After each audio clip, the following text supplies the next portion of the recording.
کی طرح اور رسول کی اطاعت کی طرح اولل امر کی اطاعت کا قرآن میں واجب کر دینا اس بات کی دلیل ہے کہ اولل امر کوئی ایسا حکم دے ہی نہیں سکتا جو حکم الہی کے خلاف ہو۔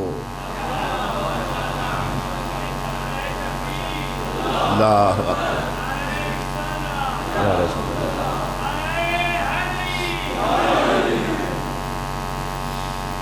اس کا مطلب ہے اولل امر وہ ہوگا جو معصوم ہو، وہ کوئی بھی امر کرنے میں خطا نہیں کر سکتا، کوئی ایسا امر نہیں کر سکتا جو معصیت پہ مبنی ہو، جو گناہ پہ مبنی ہو، جو اللہ تعالیٰ کی نافرمانی پہ مبنی ہو، وہ کوئی ایسا حکم کر ہی نہیں سکتا ہے۔ اور دراصل اولل امر اگر دوسرے کو مان لیا جائے، جیسا کہ علماء نے فتویٰ دے دیا کہ جو بھی قابض ہو جائے اقتدار پہ بس وہ اولل امر ہے، ملکہ وکٹوریہ اولل امر ہے، اور اللہ کہے کہ آؤ مسجد میں نماز پڑھو، ملکہ وکٹوریہ کہے کہ نہیں آؤ اتوار کے دن چرچ میں انجیل پڑھو، تو کس کی مانیں گے؟ ادھر اللہ کہہ رہا ہے کہ میری اطاعت کرو، پھر وہی اللہ کہہ رہا ہے اولل امر کی بھی اطاعت کرو۔ اب اللہ کی اطاعت کرتے ہیں تو اولل امر کی نافرمانی ہوتی ہے، اولل امر کی اطاعت کرتے ہیں تو اللہ کی نافرمانی ہوتی ہے۔ یہ تو تناقض ہو گیا، درمیان میں تو غریب عوام پس جائیں گے کہ کس کا حکم مانیں، اللہ کا حکم مانیں یا ملکہ وکٹوریہ کا حکم مانیں۔ اللہ کہے کہ نہیں شراب حرام ہے، وہ کہے کہ نہیں جی آپ پی سکتے ہیں، تو کس کا حکم مانیں؟ اس کی اطاعت کریں یا اس کی کریں؟ توجہ فرما رہے ہیں۔ اگر رنجیت سنگھ کو بھی اولل امر مان لیا تو اللہ کہے قرآن پڑھو، وہ کہے گا آؤ گرنتھ پڑھو۔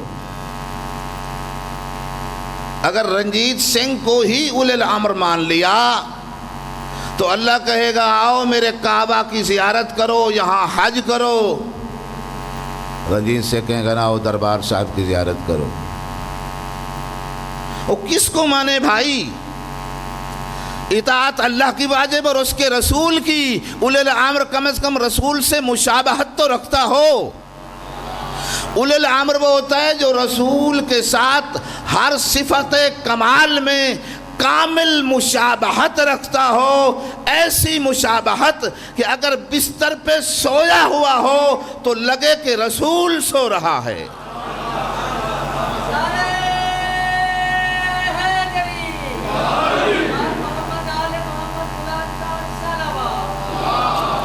اللہم صلی علی محمد۔ اولل امر اور خلیفۃ اللہ جسے خالق کائنات بنا رہا ہے اسے اختیارات بھی عطا کر رہا ہے۔ وہ اختیارات کیا ہیں؟ وہ سورہ قدر میں ارشاد فرمایا، آپ کے پانچویں امام مولا امام محمد باقر علیہ السلام فرمایا اولل امر کو اگر سمجھنا ہے اور امام کو اگر سمجھنا ہے اور امامت کو اگر سمجھنا ہے تو سورہ قدر کی تلاوت کیا کرو۔ تنزل الملائکۃ والروح فیہا بإذن ربہم من کل امر۔ شب قدر کو فرشتے کل امر لے کے امام پہ نازل ہوتے ہیں، اس اولل امر پہ نازل ہوتے ہیں۔ آپ کے 8ویں امام فرماتے ہیں کہ شب قدر کو امام کا جو گھر ہوتا ہے اس کی چھت کا طواف آسمانوں کے فرشتے اسی طرح کرتے ہیں جس طرح حاجی کعبے کا طواف کرتے ہیں، کیونکہ اولل امر کے پاس ہے نا، وہ کیا لے کے آ رہے ہیں؟ من کل امر۔ اب اس امر کی تشریح میں آپ جہاں تک چلے جائیں، امر کہتے کسے ہیں؟ قرآن مجید سے پوچھا، قرآن مجید نے کہا کہ قُلِ الرُّوحُ مِنْ أَمْرِ رَبِّي، میرے حبیب یہ جو روح ہے، یسألونک عن الروح، یہ روح کے متعلق تو اس سے سوال کرتے ہیں، میرے حبیب ان سے کہہ دے قُلِ الرُّوحُ مِنْ أَمْرِ رَبِّي، کہ روح میرے پروردگار کا امر ہے۔ اور اولل امر وہ ہوتا ہے جس کا امر پہ کنٹرول ہو۔ تو جو روح اللہ کا امر ہے وہ اگر فرشتہ قبض کر کے چوتھے آسمان پہ بھی چلا جائے تو اولی الامر واپس لے کے اس خاتون کو زندگی عطا کر کے ثابت کر دیتا ہے کہ میں اولی الامر ہوں۔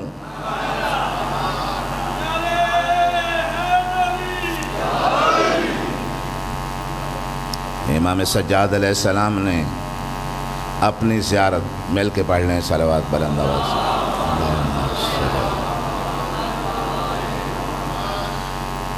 اپنی زیارت کے لیے آنے والی خاتون جو رستے میں مر گئی اسے دوبارہ زندگی عطا نہیں کی۔ کیا یہ کہیں گے کہ واقعہ خلاف قرآن ہے؟ عیسیٰ بھی تو زندگی عطا کر رہے ہیں، ہم مردوں کو زندگی عطا کر رہے ہیں، چونکہ وہ بھی خلیفۃ اللہ ہیں، یہ بھی خلیفۃ اللہ ہے، وہ بھی اولی الامر ہے، یہ بھی اولی الامر ہے۔ بلکہ یہ تو وہ ہیں کہ جن کی نام کی برکت سے خالق کائنات نے انبیاء کو کمالات عطا فرمائے۔ ان کے نام کی برکت پیچھے نہ ہو تو کچھ بھی عطا نہیں ہوتا بارگاہ الہی سے، توبہ بھی قبول نہیں ہوتی، خدا کی قسم۔ بہت دلائل ہیں اس پر، حالانکہ توبہ کا دروازہ، سارے دروازے بند ہو جاتے ہیں، توبہ کا دروازہ ہی بند نہیں ہوتا، اور توبہ کا دروازہ ہر وقت کھلا ہے۔ رات کے جس پہر چلے جائیں، دن کے جس پہر چلے جائیں، توبہ کا دروازہ ہر وقت کھلا ہے، 24 گھنٹوں میں 1 سیکنڈ کے لیے بھی بند نہیں ہوتا۔ لیکن پھر بھی اللہ توبہ اس کی قبول کرتا ہے جس کی توبہ کے پیچھے پنجتن ہوں، جس کی توبہ کے پیچھے 12-14 ہوں۔ اور یہ کوئی شاعری نہیں ہے، یہ تفاسیر اٹھا کے دیکھ لیجئے، اہل تسنن کی بھی اور اہل تشیع کی بھی۔ آدم کی توبہ قبول نہیں ہوئی ہے ان کا واسطہ دیے بغیر۔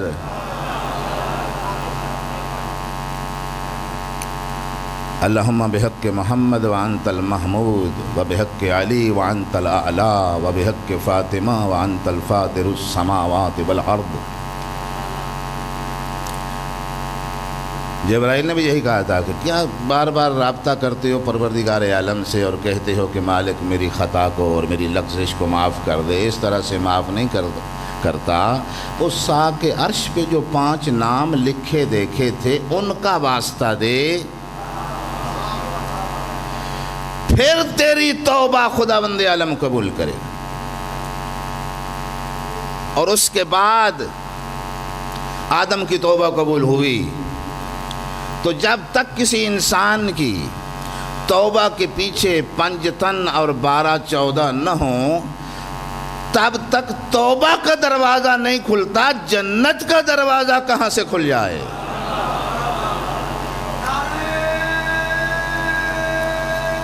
جیتے رہے یار، مالک کریم آپ کو سلامت رکھے۔ جنہیں دنیا والے بنا لیں گے اولو الامر، ان کی حکومت کہاں تک چلی جائے گی؟ کہاں تک ان کا اقتدار چلا جائے گا؟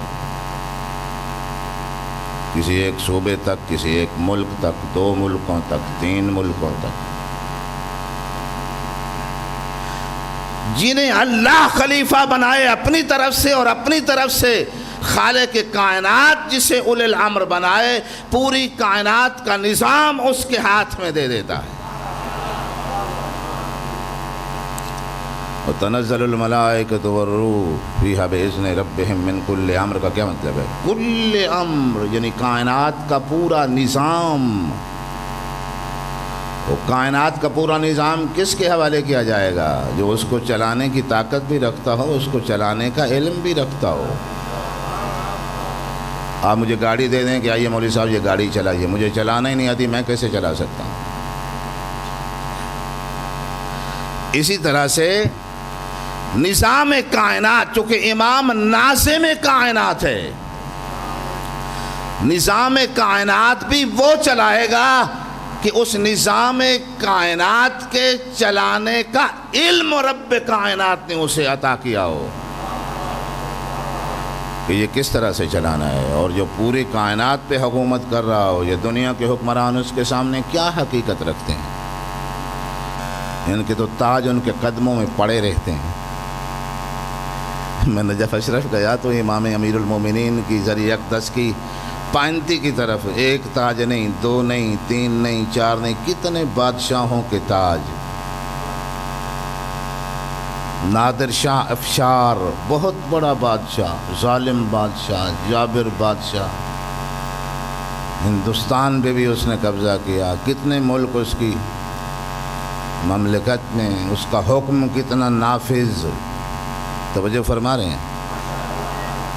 جیتے رہیے، بس میں مصائب کی طرف آتا ہوں، 2 لفظ مصائب کی عرض کروں گا۔ اللہ کریم آپ کو سلامت رکھے، جو کہ مجھے بھی آگے جانا ہوتا ہے۔ بہت بڑا سلطان، بہت بڑا شہنشاہ، نادر شاہی حکم ضرب المثل ہے کہ آپ تو یوں حکم کر رہے ہیں، جو نادر شاہی حکم آپ نے صادر کر دیا، ادھر حکم ہوا ادھر پورا کرو، فوراً جلدی کرو۔ اس کے وزیر تھا ایک جس کا نام تھا مرزا مہدی۔ تو جنگ سے واپس آتے ہوئے مرزا مہدی نے کہا کہ سرکار اجازت دیں، مجھے اپنے مولا کی قبر کی زیارت کرنی ہے، چھٹی چاہیے۔ ہنس کے کہتا ہے، ایک تو تم شیعہ جو ہو نا، یہ بڑے قبر پرست ہوتے ہو۔ اس نے کہا سرکار یہ عام قبر نہیں ہے، یہ وہ قبر ہے میرے امام کی جہاں پہ انبیاء سلام کرنے آتے۔ تو کون سا کمال تو نے دیکھ لیا، کون سا معجزہ وہاں تو نے دیکھ لیا کہ تو اس طرح سے اتنی عقیدت رکھتا ہے؟ کہا آپ میرے امام کی قبر کے نزدیک شراب لے کے نہیں جا سکتے، شراب کی بوتل لے جاؤ سرکے میں بدل جائے گی۔ کہتے کیا کہہ رہے ہو، کیا ہانک رہے ہو، شراب سرکے میں بدل؟ اس نے کہا آپ کر کے دیکھ لیں۔ اور کیا کمال ہے؟ فرمایا میرے امام کی قبر کے نزدیک کتا نہیں جا سکتا۔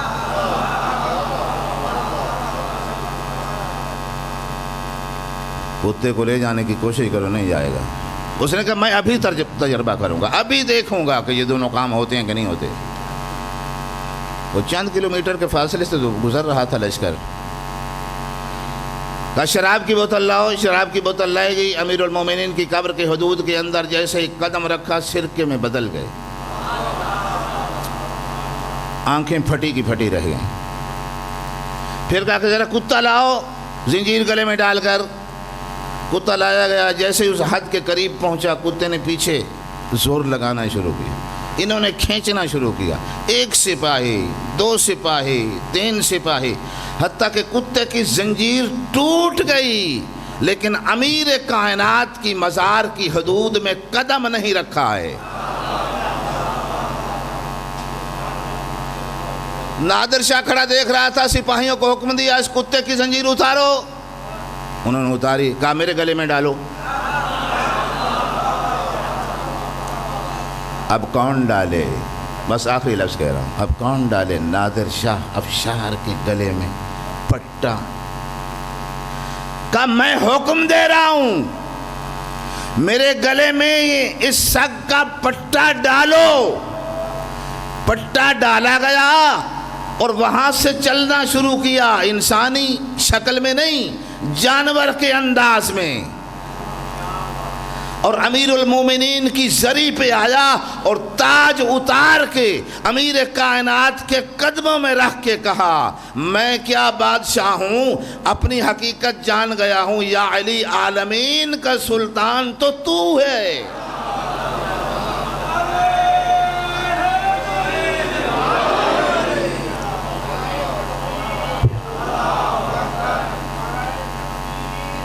اللہ یا رسول اللہ، یا رسول اللہ، یا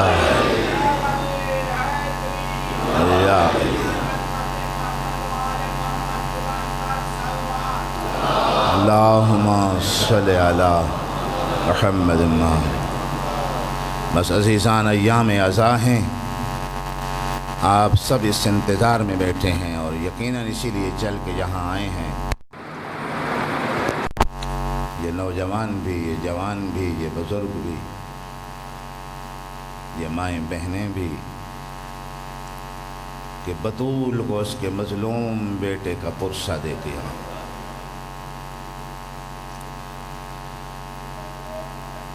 اس کی مسافرہ شام بیٹی کی لٹی ہوئی چادر کا پرسہ۔ مقبول مجلس ہے، مجھے پتہ ہے جھنگ کے مومنین بڑے نرم دل ہیں۔ میں نے کل باپ کی شہادت آپ کی خدمت میں عرض کی تھی، جناب امیر مسلم کی، وکیل حسین کی، سفیر حسین کی شہادت۔ اجازت دیں تو چند جملے اسی سفیر حسین کی یتیم جوڑی کے۔ دعا کرو عزاداروں کوئی بچہ پردیس میں یتیم نہ ہو جائے، جہاں نہ کوئی ملجا ہو، نہ کوئی ماوا ہو، نہ کوئی منزل ہو، نہ کوئی سرپرست ہو، نہ کوئی سر پہ شفقت سے ہاتھ رکھنے والا ہو۔ وہاں پہ یتیموں کے ساتھ کیا گزرتی ہے۔ جناب امیر مسلم نے قاضی شرح سے یہی کہا تھا کہ ایک لٹا ہوا قافلہ آئے گا، یہ بچی اس قافلے کے حوالے کر دینا، اور اس نے یہ وعدہ پورا کیا۔ وہ لوٹا ہوا قافلہ آیا، کوفہ کی ایک پرانی اور ٹوٹی ہوئی مسجد میں اس قافلے کو ٹھہرایا گیا، اور قاضی شرح وہ دونوں بچے لے کے امام زین العابدین کی خدمت میں حاضر ہوا، اور وہ امانت ان کے سپرد کی۔ ماں یتیم بچوں سے ملی، دو بہنیں اپنے بھائیوں سے ملیں، لیکن 6 یا 7 دن یہ قافلہ رکا ہے کوفہ میں۔ اس کے بعد جب شام کی طرف جانے لگا نا، پتہ نہیں ابن زیاد لعین کو کیا دشمنی تھی جناب امیر مسلم سے۔ کچھ انسانی فطرت بھی ہے کہ انسان جس سے حکومت چھینتا ہے نا، سب سے زیادہ دشمن اسی کا ہوتا ہے، اور چونکہ کوفہ کا اقتدار ایک طرف سے آ کے چھینا تھا جناب امیر مسلم سے، 18,000 افراد بیعت کر چکے تھے، تو اس لائن نے کہا سارے قافلے کو شام بھیج دو، مسلم کی یتیم جوڑی کو میرے پاس لے آنا۔ اب میں پڑھ دوں، آپ سن لیں۔ امام سجاد، اس نے وہاں ایک سپاہی بٹھا دیا، ہاتھ میں کاغذ قلم، ایک ایک سپاہی کا، ایک ایک قیدی کا نام لکھو، جب وہ جوڑی آئے تو انہیں پکڑ کے لے آنا۔ ایک ایک قیدی کا نام لکھا۔ جب ان شہزادوں کو جدا کیا جانے لگا، زندگی میں شاید پہلی مرتبہ غیرت اللہ نے، امام سجاد نے کسی کی اس قدر منت کی، فرمایا ان بچوں کو ماں سے جدا نہ کر، یتیم ہیں، 2 چھوٹی چھوٹی بہنیں ساتھ ہیں، انہیں ہمارے ساتھ قافلے کے ساتھ آنے دے، بیوہ ماں مر جائے گی، ظلم نہ کر۔ لیکن اس کمینے نے نہیں مانا، بچوں کو جدا کر دیا۔ ماں روتی ہوئی، بہنیں روتی ہوئی شام چلی گئیں۔ مسلم کی جوڑی قید ہو کے ابن زیاد کے دربار میں مجرموں کی طرح سر جھکائے کھڑے تھے۔ پورا کوفہ جن شہزادوں کا مجرم تھا، وہ مجرموں کی طرح کھڑے ہوئے۔ بچہ یتیم ہو جائے تو لوگ سب سر پہ شفقت سے ہاتھ رکھتے ہیں، کوئی لباس دیتا ہے، کوئی جوتے دیتا ہے، کوئی کھانا کھلاتا ہے، کوئی ہمدردی کرتا ہے۔ یہ کیسی جوڑی ہے جو ابن زیاد کے دربار میں، اور پھر بچوں کے سامنے یہ لائن کہہ رہا تھا، زیک علیہم السجن، ان دونوں کو تنگ و تاریک زندان میں قید کرنا۔ لوگ کہتے ہیں بچوں کے سامنے نہ، میاں بیوی آپس میں جھگڑا کریں تو کہتے ہیں نہیں بچوں کے سامنے نہیں، دل پہ اثر پڑتا ہے۔ 2 یتیم بچے یتیم ہو جائیں پردیس میں، اور ان کے سامنے کہا جائے کہ انہیں تنگ و تاریک زندان میں قید کرو، بڑی مشکل منزل ہے عزاداران حسین۔ اور دوسرا لفظ کہا انہیں اچھا کھانا نہ کھلانا، انہیں ٹھنڈا پانی نہ دینا۔ اور معصوم بچے سن رہے تھے۔ داروغے نے تنگ و تاریک زندان میں قید کر کے حکم کے مطابق جو کی خشک روٹی، گرم پانی۔ بڑے بھائی نے کہا 24 گھنٹوں میں صبح و شام ہی تو یہ کھانا ملتا ہے، روزے نہ رکھ لیں۔ چھوٹے نے کہا بھائی اچھا مشورہ ہے، آپ کو پتہ نہیں چلنا میں نے ممبر چھوڑ دینا ہے۔ مالک آپ کو سلامت رکھے، آپ سب کی توجہ ہو گئی۔ روزے رکھنا شروع کیے۔ اس داروغے نے بڑا ظلم کیا شہزادہ، شاید انہی کی بد دعا تھی کہ چند دنوں کے بعد مر گیا۔ جو دوسرا داروغہ زندان آیا نا، اس کا نام تھا مشکور۔ پہلے دن کھانا لے کے آیا تو چھوٹے نے بڑے سے کہا بھائی شکل سے تو کوئی مومن لگتا ہے،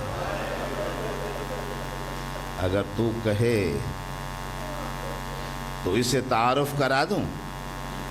بڑے بھائی نے ہاتھ جوڑ کے کہا خدا کے لیے انہیں تعارف نہ کرانا، پہلے نہیں دیکھا جسے بھی تعارف کرایا ہے اس نے تماچے مارے۔